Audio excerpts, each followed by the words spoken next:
Para Piaget, el desarrollo mental, que se inicia al nacer y concluye en la edad adulta, presenta semejanzas y diferencias con el desarrollo orgánico y está determinado por 4 factores.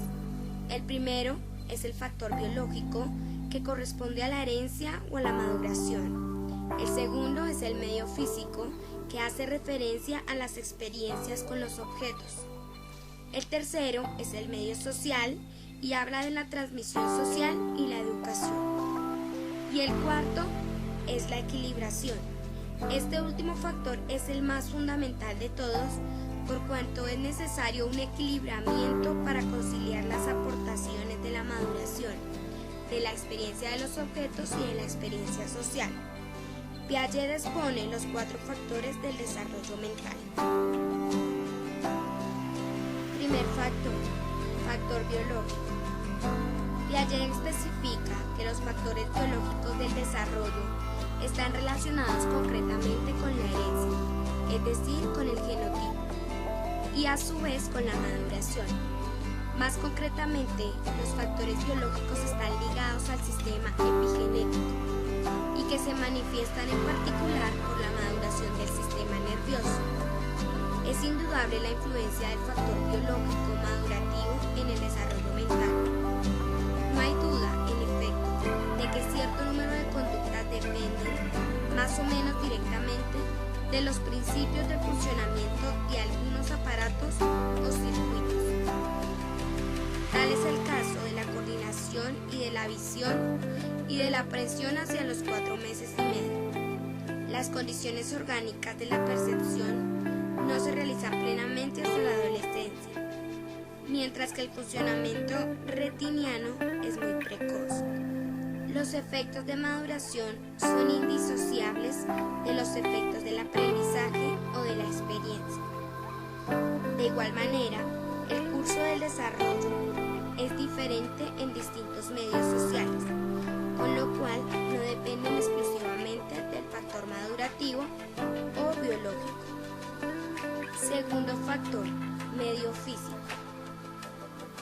El medio físico es el que está constituido por los objetos que rodean al individuo, como los sonajeros, las pelotas, etc. Y así, un segundo factor es el papel del ejercicio y de la experiencia adquirida en la acción efectuada sobre esos objetos. Se trata de un factor complejo porque hay 2 tipos de experiencias. La primera es la experiencia física, que consiste en actuar sobre los objetos para extraer sus propiedades. Por ejemplo, comparar 2 pesos independientemente de los volúmenes. Segundo, la experiencia lógica matemática, que consiste en actuar sobre los objetos, pero con la finalidad de conocer el resultado de las coordinaciones de las acciones. Por ejemplo, cuando un niño de 5 o 6 años descubre empíricamente que la suma de un conjunto es independiente del orden espacial de los elementos o de su enumeración.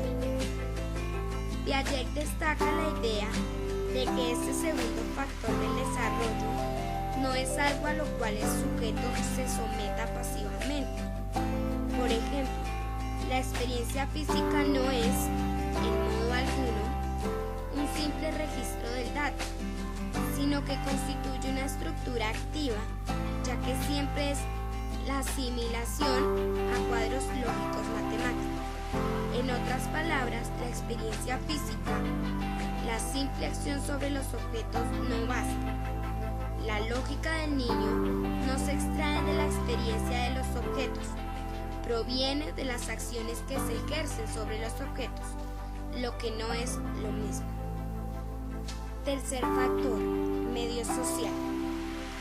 Es el medio constituido no por objetos, sino por personas, por lo que este tercer factor alude a la interacción y transmisiones sociales. Nuevamente, como en los casos anteriores, este solo factor es necesario, pero no suficiente para el desarrollo. En particular, Piaget destaca su íntima dependencia del factor medio físico y, en especial, de las experiencias lógico-matemáticas con los objetos.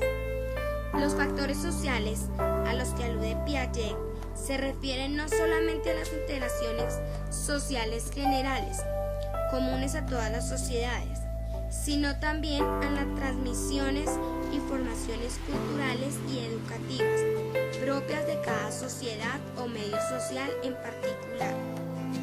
A los primeros los llaman factores sincrónicos y a los segundos factores diacrónicos.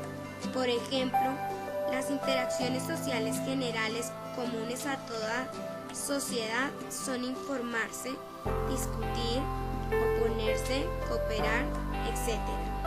En cambio, las interacciones propias de cada sociedad están determinadas por caso, por las diferentes lenguas, etc. Cuarto factor, equilibración. Los tres factores anteriores descritos son los factores clásicos del desarrollo, a los cuales Piaget considera necesario agregar un cuarto factor, la equilibración. No cabe duda de la importancia de los primeros tres factores. Este factor de equilibrio debe considerarse en realidad como un cuarto factor que se añade a los tres anteriores. Así como el cuerpo evoluciona hasta alcanzar un nivel relativamente estable, caracterizado por el final del crecimiento o la madurez de los órganos, así también la vida mental puede concebirse como la evolución hacia una forma de equilibrio final representada por el espíritu adulto. El desarrollo es, por tanto, en cierto modo una progresiva equilibración, un perpetuo pasar de un estado de menor equilibrio a un estado de equilibrio superior. Desde el punto de vista de la inteligencia es fácil, por ejemplo, oponer la inestabilidad e incoherencias relativas de las ideas infantiles a la sistematización de la razón adulta. También en el terreno de la vida afectiva, se ha observado muchas veces cómo el equilibrio de los sentimientos aumenta con la edad.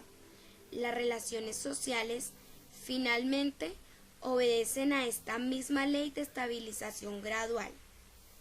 Piaget compara el desarrollo mental a la construcción continua de un edificio que se hace más sólido a medida que se agregan elementos, y la compara también al ajustarse de un mecanismo delicado cuyas sucesivas fases de ajustamiento contribuyen a una flexibilidad y movilidad de las piezas cada vez mayores.